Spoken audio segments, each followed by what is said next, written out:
pull up to the Nixon Library, the first thing that you see is the Monument Fountain, and it is gifted. It was a gift from somebody in Tokyo, or a company in Tokyo. And then you turn around and you see the entrance to the library, which is really great. In this library, it's not secluded from any place like other presidential libraries that I've seen. This is in the heart, really, of Yorba. So, I mean, right across from this library, you see a preschool. So it's kind of a very interesting type of feel, different feel. Enter. This is what you see on the right. Oh, sorry, on the left, the Flying White House, Air Force One, and you see a gigantic picture of the former president with the seal, and that's where you get the tickets, and I guess they have those.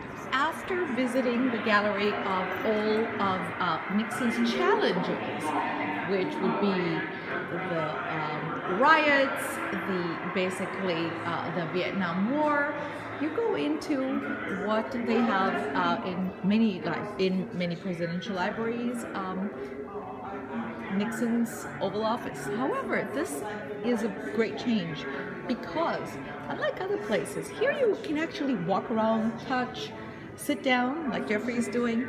And I'm going to basically start here. It looks more cozy. I love the fact that the couches are facing each other. It's decorated very elegantly, very nicely. Pat Nixon, his wife, chose blues and golds, so which makes it, I mean, they're California colors, but they're also beautiful colors to bring into the Oval Office. Picture of George Washington in blues and golds as well, uniform. These basically are statues of fauna and flora, especially fauna, that Nixon used to love to give to dignitaries. They're very expensive, made by Bowen. And I love the couches, like I said, a gold color. You could see, I guess, his favorite garden, basically. So he's sitting right there, and he could see his garden. I love the fact that he has chairs for people that come to see him, so they don't have to, he doesn't speak down to them, so to speak. He speaks near them or close to them. And let's see his actual office. His desk. This is called a Wilson desk, although, I mean, he believed that it was Woodrow Wilson's desk, but it turned out not quite. And among personal belongings, pair of glasses, a Parker pen. I had one of those too as a kid. His pen.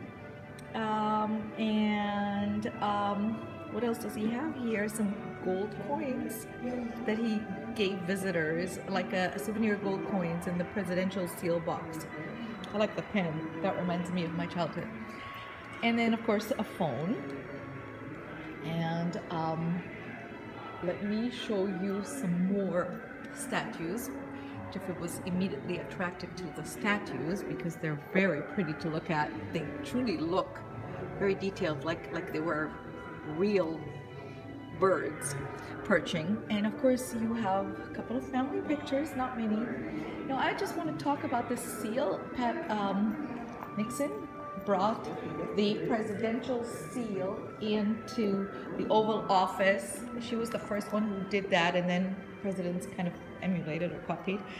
After World War II, the eagle was always pointing to the arrows because it was like a kind of a defense type of image. But then after World War II, it was decided, basically, President Truman said, okay, we've had enough wars. The eagle now is pointing towards the peace, which is the laurels, the olive branch, sorry, instead of the arrows. So interesting little fact here about the presidential eagle, or the American eagle, and the way it's pointing. And this is a full picture now of the office, of him, you know, where he was sitting. And he could, like I said, from his vantage point, I'm going to take you back. Behind him, he had Abe Lincoln and his wife and daughters. He could see basically his guests, visitors, They had enough chairs. He could look outside. And the pictures on the wall. One more thing that I wanted to mention, because this is important. The moon.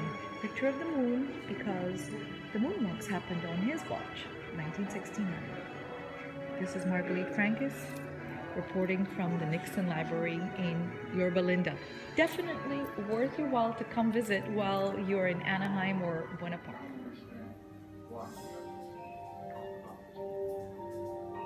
I respect your ideas. I share peace.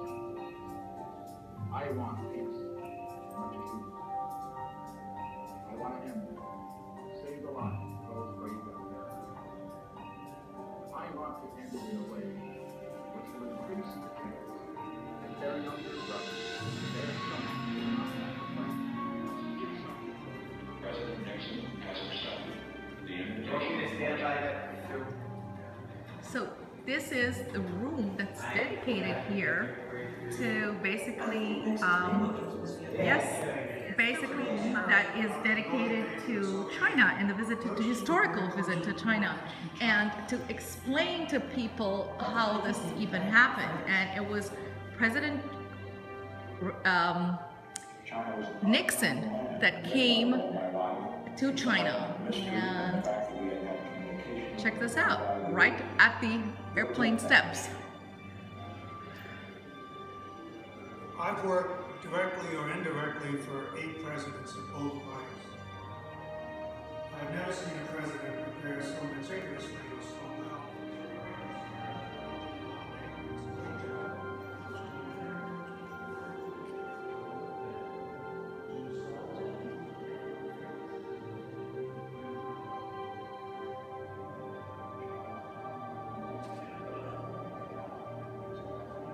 SALT agreement.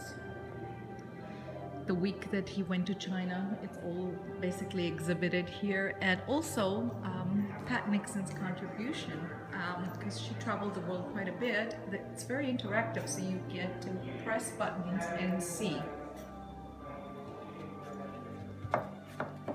Oh, this is her Peru photo album. This is her China photo album. I really like the interaction here. Very, very cute to put, you know, the photo album. Peking, historic site for an unprecedented meeting between East and West. I get an invitations. Let's see. Oh, let's see. I want to get an invitation for dinner. Okay. With George Pompidou. Okay. I accept. Oh, thank you. So you come, and as a guest of honor, open the gates. Please open the gates. Thank you. And then, oh, this is nice. George Pompidou and Madame Pompidou and event schedule. Let me see. Okay. Can I get the event schedule? Nope. Sorry. I guess not everything worked. Okay, hold on. Ah, there you go. So yeah, so you get like, ooh, receiving like, ooh, that's a lot of memorization. Dinners, ooh, after dinner. Wow.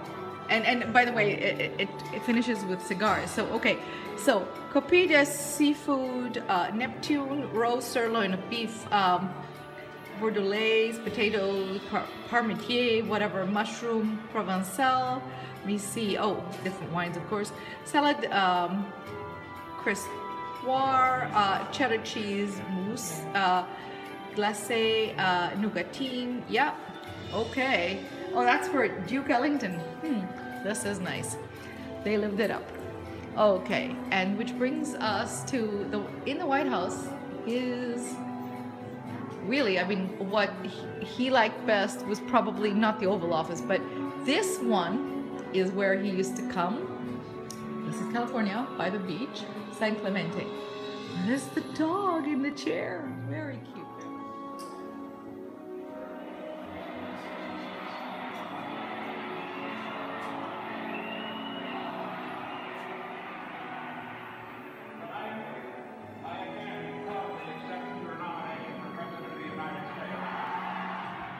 also have a section here, quite extensive, about Watergate and what a very small thing that basically nobody would have cared about, how the web of deceit and lies just got entangled.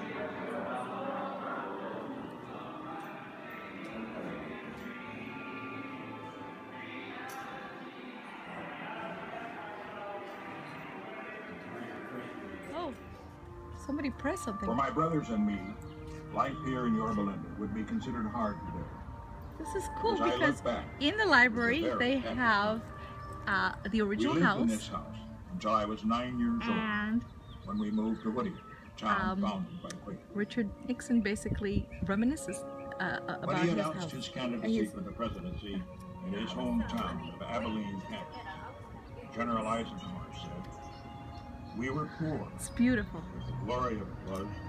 In the Nixon library, except for the exhibit and except for visiting his house where he was born in before they moved to Whittier, you can see the helicopter. Now, what's great about this, I mean, you just get a little walkthrough.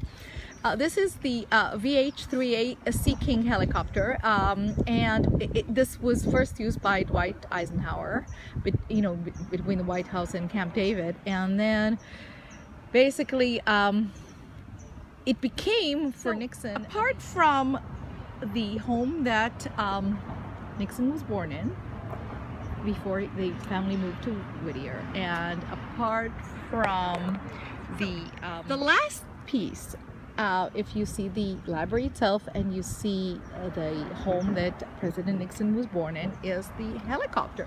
This was first used by Dwight Eisenhower back in ¡58, and then it actually became a tool for President Nixon to, it became somewhat of a workplace for him.